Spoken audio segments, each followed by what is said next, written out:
Bonjour, dans cette vidéo, je vais vous montrer comment j'ai réalisé ce petit ballotin pour mettre des chocolats de Pâques en ITH. Évidemment, j'ai pris le prétexte de Pâques pour la vidéo, mais vous pouvez évidemment réutiliser la démarche pour toute autre création et projet. Alors, je tiens à préciser que cet ITH-là se réalise dans un grand cercle. Moi, j'ai pris vraiment un très, très grand cercle, mais vous pouvez faire un petit peu plus petit. Mais de toute façon, il faudra quand même un cercle, selon le ballotin que vous voulez utiliser, il faut quand même un grand cercle. Je vous explique pourquoi. Ce travail se réalise d'un seul tenant, c'est-à-dire que c'est un morceau de tissu qui est plié en deux.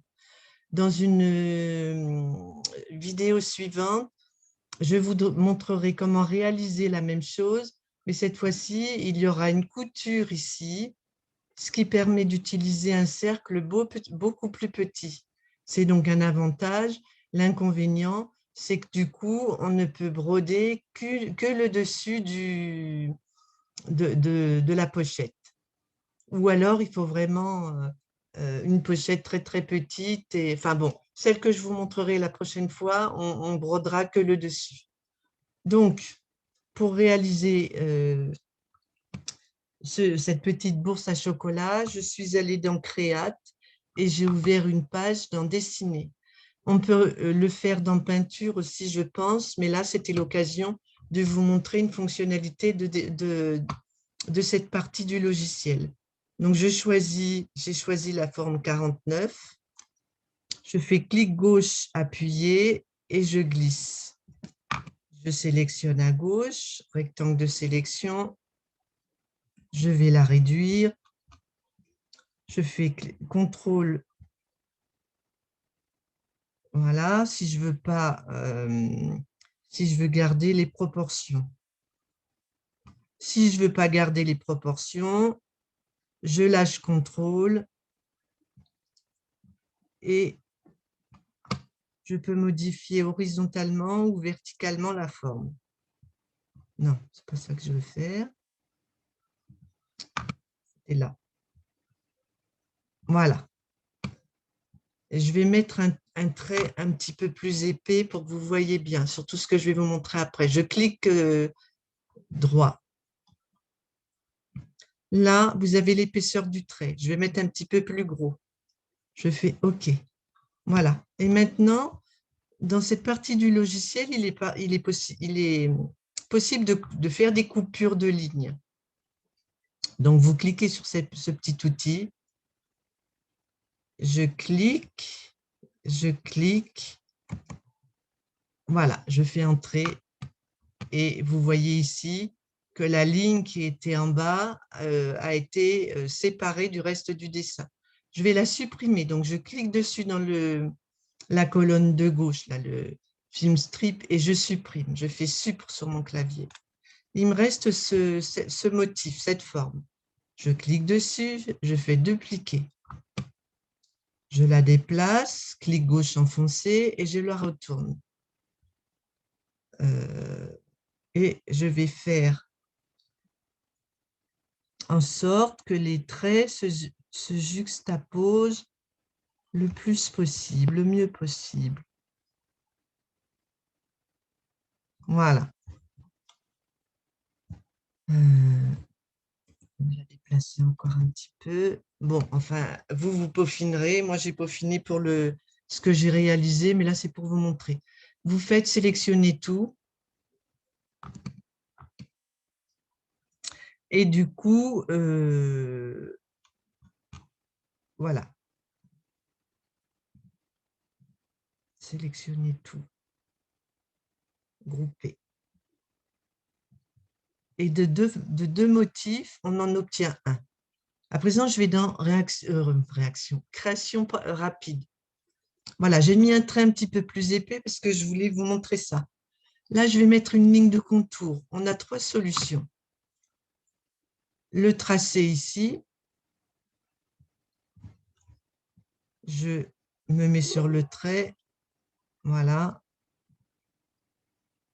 Et je fais... Ce qu'on remarque ici, c'est que le motif, il se décompose. Donc ça ne m'intéresse pas. Ensuite, vous avez, je vais couper le téléphone, vous avez ce tracé-là. Donc, je me mets sur la ligne. Voilà. Et ce que vous pouvez remarquer, c'est que les deux traits se mettent de part et d'autre de la ligne bleue. Ça ne m'intéresse pas non plus. Par contre, celui-ci, il se met vraiment sur le bord du dessin. Et ça vous fait quelque chose de beaucoup plus propre. Voilà. Ça, je vais le transformer en appliqué. Propriété. Appliqué 0,4. OK, le tissu, on s'en moque. Je vais changer de couleur, puisque celles qui ont déjà vu des vidéos savent que j'apprécie particulièrement cette fonction. Maintenant, c'est le premier point, je clique dessus, je vais dans Accueil, je fais copier-coller et je le glisse en dessous. Ça va me servir, vous n'êtes pas obligé de faire cette partie, mais moi, je voulais un dessin, obtenir un tissu avec des motifs. Donc, c'est cette partie que nous sommes en train de faire qui m'a permis de la réaliser. Je clique dessus, je fais propriété, j'enlève l'appliqué, puisque là, ce n'est plus un appliqué que je veux, et je vais sélectionner un type de remplissage, mais un remplissage motif. Pour mon pochon, je suis allée dans géométrique, j'ai sélectionné celle-là.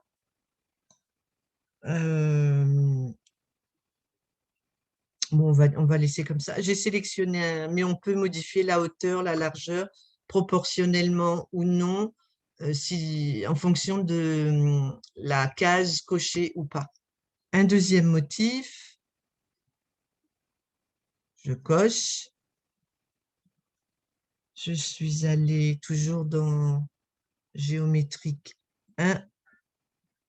Et cette fois-ci, j'ai sélectionné celui-ci. Là, je n'ai pas touché. Par contre, j'avais mis en écartement, j'avais mis 10, je crois. Là, je n'avais pas touché.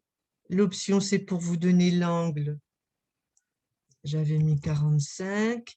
Et en plus, ici, j'avais coché centrer les motifs 1 et 2. OK, OK. Et voilà, ça me donne ça.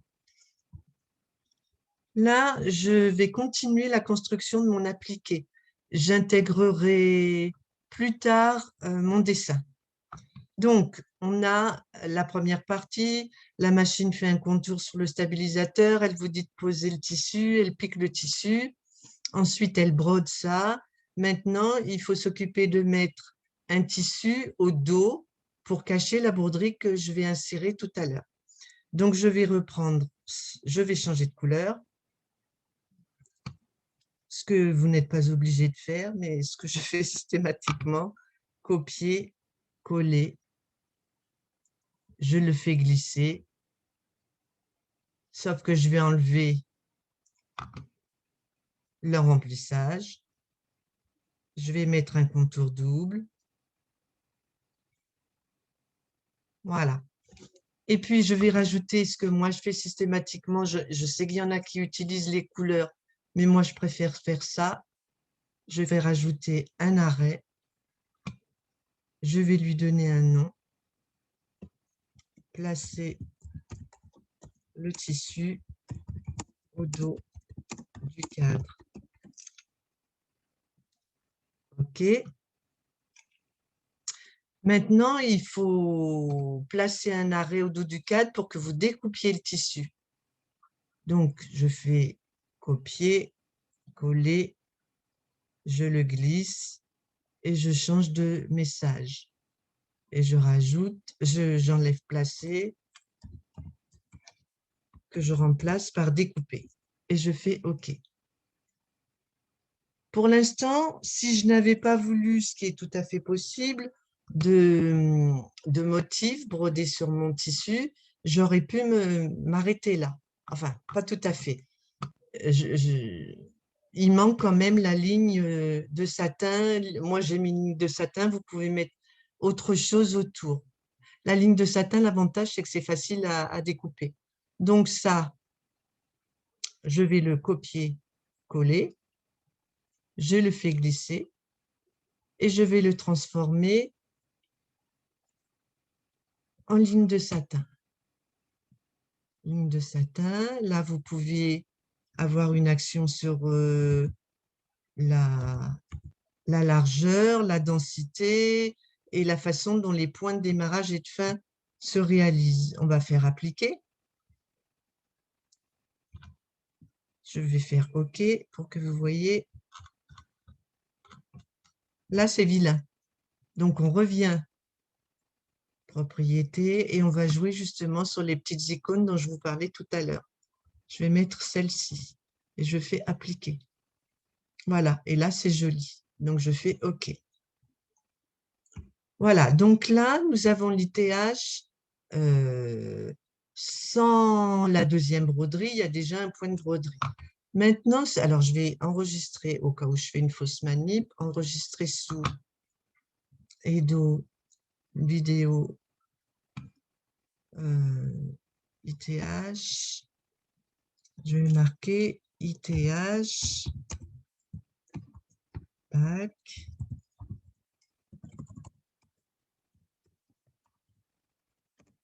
Voilà. Maintenant, je vais aller chercher une broderie. Je fais fichier, pas ouvrir, sinon ce que vous avez sur la page sur laquelle je viens de travailler disparaît, mais insérer. Et je vais retourner dans... Et j'avais préparé ce petit lapin. Voilà. Mon petit lapin, il est là. Ce qu'on remarque, c'est du coup, il est à la fin de la broderie.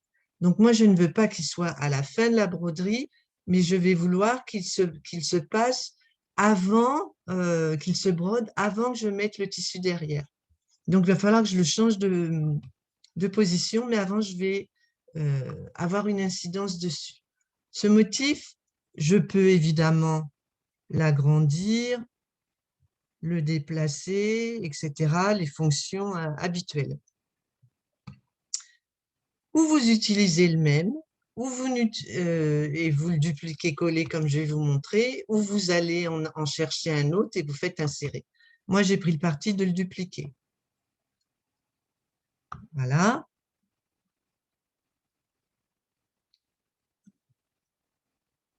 Et cette fois-ci, quelque chose qu'il faut bien penser à faire, c'est à l'inverser. Parce que si vous ne l'inversez pas, il aura la tête en bas par rapport à votre pochon. Donc, je l'inverse. Voilà. Je le mets là où je veux, etc. Maintenant, je vais grouper les deux lapins. Donc,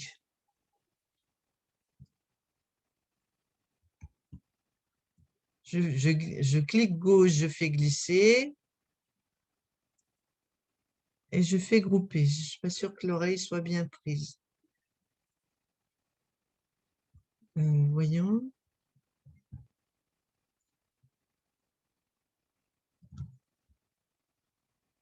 Si c'est bon.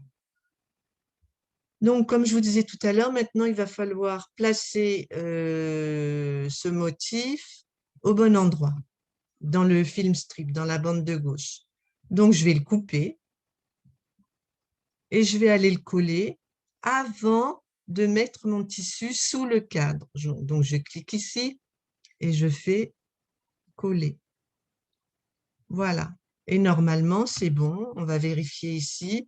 Ce lecteur de motifs est capital. Si, par mégarde, j'avais oublié de déplacer mon groupe de lapins, j'aurais vu mon erreur ici. Donc, moi, systématiquement, c'est vraiment un outil que j'utilise énormément. Il vous permet de voir plein de choses. Et ensuite, on va voir le déroulement de la broderie. Donc, la ligne sur le stabilisateur, vous placez le tissu, elle va le piquer. vous découpez le tissu. Elle va réaliser le point fantaisie sur le tissu dont vous pouvez vous dispenser ou justement ne garder que celui-ci, c'est à votre guise, hein. Voilà. Ensuite, si tout va bien, elle va réaliser le groupe de lapins. Puis, vous enlevez le cadre, vous placez le tissu au dos. Elle va fixer le tissu, vous retournez, vous découpez, et à présent, elle va faire la ligne de satin autour. Et ensuite, vous n'avez plus qu'à enlever de votre stabilisateur, vous pliez, et par contre, il y a une petite manip à faire à la machine. Ce n'est pas un nitéage jusqu'au bout. Là, vous cousez en suivant le bord de la ligne satin. Et ça se fait super bien. Un petit conseil, si vous souhaitez une pochette souple, utilisez de préférence un stabilisateur souple, c'est-à-dire pas les stabilisateurs, vous savez, qui font comme du papier, qui sont un papier non tissé, là, mais qui sont un petit peu rigides. Sinon, vous allez obtenir une petite bourse assez rigide. Ou alors un stabilisateur hydrosoluble. L'inconvénient, c'est que ça vous demande de laver votre objet. Pourquoi pas? Mais c'est vrai que le stabilisateur rigide, en fait, je vous dis ça parce que c'est ce que j'ai fait. J'ai pas fait gaffe, en fait, et je trouve que ça donne quelque chose de rigide. Alors, ça peut être l'objectif recherché. Moi, j'aurais préféré quelque chose de plus souple. Enfin, comme on dit, c'est en faisant des erreurs qu'on apprend. La prochaine fois, je mettrai du souple. Voilà. Donc, prochaine vidéo, ici, ce sera coupé et je vous montrerai comment réaliser la même chose, mais du coup sur un cadre plus petit. Par contre, les manipulations sont un petit peu plus compliquées, donc j'ai voulu commencer par celui-ci. Ben, écoutez, j'espère que ça vous a plu et si c'est le cas, n'hésitez pas à me le signaler, ça fait toujours grand plaisir. Au revoir.